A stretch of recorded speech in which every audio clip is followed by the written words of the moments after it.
Hey guys, it's Sheri and Richerson from ExperimentalHomesteader.com, and my voice is slowly coming back. It's still fading every so often, but it's a lot better than what it was.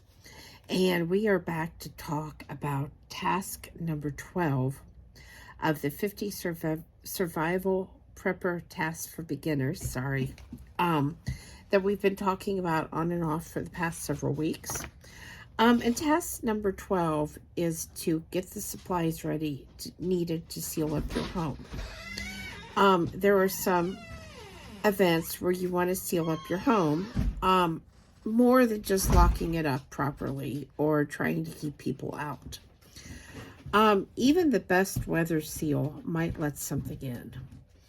So you want to think about that. In the event of a nuclear fallout, you want to have your windows and doors sealed quickly to prevent anything from getting in. This would go for a chemical, a nuclear, or a radiological emergency. The air outside is going to be dangerous. And for short periods of time, sealing your room can help protect you and your family from the air outside. This is especially true if you see large amounts of debris in the air or if local officials send out an alert that the air outside is dangerous. So what you want to do is choose a room, preferably in the middle of your home, with no doors or windows. Now, I know that's not always possible. So, any doors and windows, you want to use some duct tape and some plastic sheeting to seal them up. And you want to do that on the inside of your home. You also want to think about any vents that go to the outside, like a dryer vent. And you want to seal those up as well with plastic and duct tape. This is in case there is a chemical or radiation plume that is passing over, and you should be able to listen to your emergency radio and find out if this is the case or not. Within 2 to 3 hours, you do need to remove the plastic and the duct tape and air out the room. And this is because if you keep the room tightly sealed for more than 5 hours, you can actually suffocate. It's not healthy at all. So here is what you're going to do. If you're going to seal a room up, you want to seal all windows, all doors, and all air vents. They suggest 2 to 4 mil thick plastic sheeting and duct tape. Now, I usually don't have anything that lightweight around, so I would use 6 mil if it were me, just because we use 6 mil on our greenhouses, and I know that it is really good plastic. So I would definitely go with the 6 mil. You also might want to measure the plastic sheeting in advance to save time. So for example, we have an older house and we do plastic our windows in the wintertime. On the outside usually. Sometimes we do both, but the outside is the main place that I want the plastic because I just don't want to look at it inside. So when we take it down to try to save a little bit of money and not put so much plastic in the landfill, we take a black Sharpie and we write on the piece of plastic what window it goes on. So when the following year comes and we get out that piece of plastic and we open it up, we know exactly where it's going to go back at. So that's why I'm saying you might want to go ahead and pre-measure. Be sure to leave some extra space because you're going to want to roll it and make it tight, not just, put it up and be done. And then seal it. Even if you're using a staple gun, go ahead and put the duct tape because you're going to have air leaks if you don't. So, you want the plastic sheeting at least 6 inches wider than the openings. So don't just take it to your trim and then cut it off. You want to go over that trim and actually cover the trim, because there could be air leaks coming in around that trim that maybe you don't know about. To make it easy to do, especially if you're doing it by yourself, duct tape the corners first. If it's a really huge door, like our front door, the opening to put it in is 6 feet by 6 feet. So I would duct tape the corners, put some duct tape, maybe a couple pieces every 2-3 feet, whatever. At least in the center, if nothing else, because just of the size. And then I would go back through and I would duct tape it and seal it. And that way it's going to be really tight and you're not going to have a problem with it wanting to move around or shift as you're trying to put those big long pieces of duct tape on. Because if you've ever worked with a big long piece of duct tape, it isn't so easy.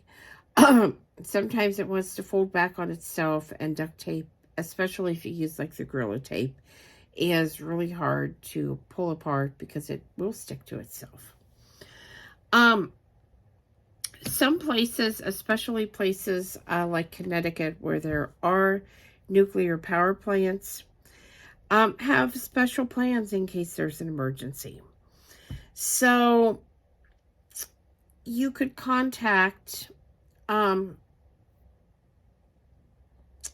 your public safety officials, and you could ask if there's a state emergency response plan, and ask if you can get a copy of that. You might even be able to search online and find that out, and that would let you know exactly what to expect in the event that there was an emergency in your area. What do local officials already have going on? Some things you want to do in preparation for this. Of course, you want to have your emergency supply kit ready. You need to know where and how to get information from your city or town. So again, try to find that out ahead of time. If you live within 10 miles of a nuclear plant, you need to know what the evacuation route for your neighborhood is. And remember to always have a backup plan, because the main route could be full and you might be stuck in traffic. So have a backup plan, some back roads, some ways to get out. You're in the event that there's a nuclear or radiological emergency, local officials and maybe even federal authorities are going to be watching the levels of radiation and letting you know what you need to do to protect yourself. But again, don't wait till the last minute and rely on that. Have a plan in place.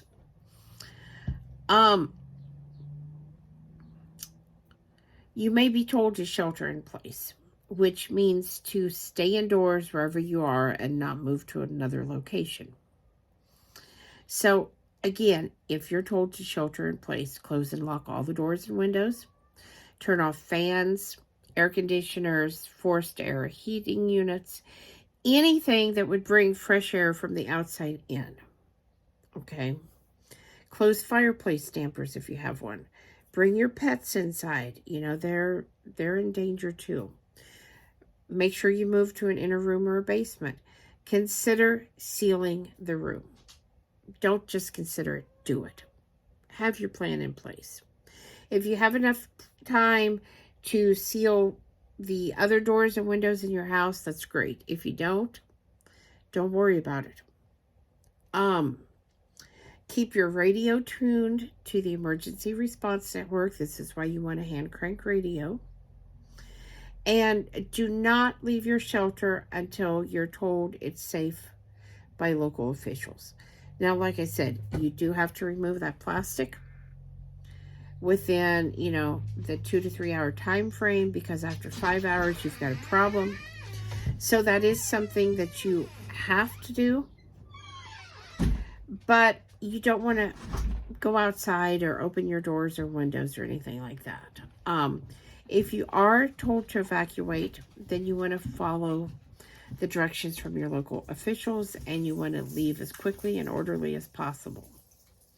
Also, Turn off the fan, air conditioning, and heating system in your car because that's just going to bring outside air in. Close your vents and keep your windows rolled up. Be sure to take your emergency supply kit, your medicine, your extra clothes, your cash and credit cards, which you should already have in your bug out bag ready to go. And take your pets with you if you're using your own vehicle, and have a place that will accept animals. A lot of times, emergency vehicles and shelters will accept service animals, but not pets.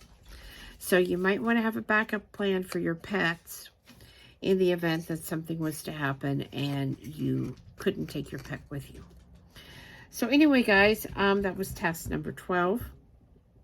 Something that you definitely need to be doing, even if you don't live in an area that this kind of disaster could happen, because you never know what could happen. And it's better to be prepared than to be caught off guard and unprepared. Please subscribe. Think about joining our membership. Thumbs up, thumbs down, comments below. Thanks for watching and have a great night.